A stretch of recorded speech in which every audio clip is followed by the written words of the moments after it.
There are many cases of technical glitches, mechanical failures, and adverse climatic conditions culminating in a plane crash.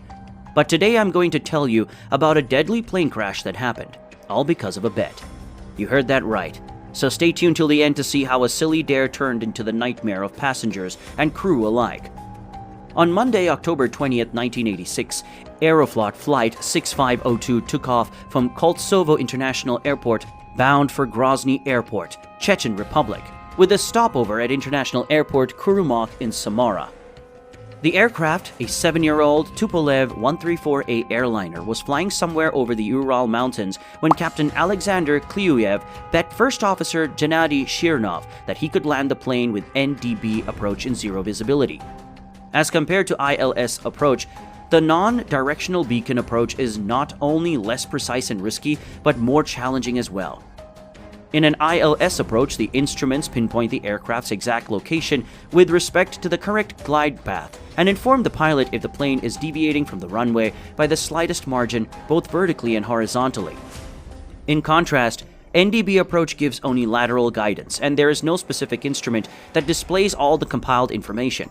Moreover, this approach relies on low-frequency radio waves that are prone to distortion and interference, resulting in significant bearing errors. When approaching Kurumach for their layover, Captain Kliuev insisted that he planned to land the aircraft with no visual contact. 2 minutes before landing, at an altitude of 1,300 feet, Kliuev disabled the autopilot and ordered the flight engineer to pull the curtains over the cockpit windscreen. Their banter had now turned into a serious gamble, and neither person objected. The aircraft soon reached the decision height. Protocol dictates that if the runway isn't within sight at this point, then the plane must go around and reattempt the touchdown. Of course, having no visual contact with anything outside the cockpit, Kliuev couldn't see the runway, but he continued the instrument-only landing. When the plane was at an altitude of just over 200 feet, audible warnings alerted the pilot of his proximity to the ground. Instead of going around, Kliuev stubbornly ignored the warning and pulled back power on the engines in order to keep the plane from overshooting the runway. Keep watching ahead to witness the tragic consequences of these actions. Within seconds, the plane was over the runway, and the first officer pulled the curtains back for the initial few seconds. The pilots struggled to adapt to the sudden brightness of the light. They finally gained their senses only to receive the shock of their lives. They were almost out of runway, and 1 second after opening the curtains, Flight 6502 touched down about 400 feet from the end of the runway. Data showed that just seconds before the touchdown, the crew tried to pull the plane out of its descent, but it was too little too late.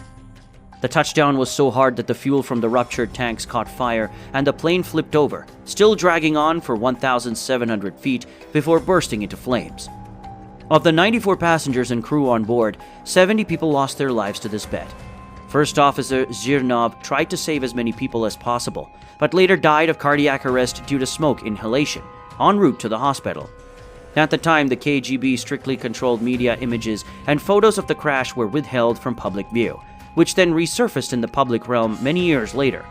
The remarkable aspect of this situation is that despite using an outdated and inaccurate NDB approach, the pilots managed to line up exactly over the runway. It's astonishing that they were able to achieve such precision, considering the limitations of NDBs, which require higher visibility compared to more reliable methods like ILS and R and AV. This points to one more thing besides overconfidence, bias: normalcy. It appears that this was not the first time the captain attempted such a risky maneuver.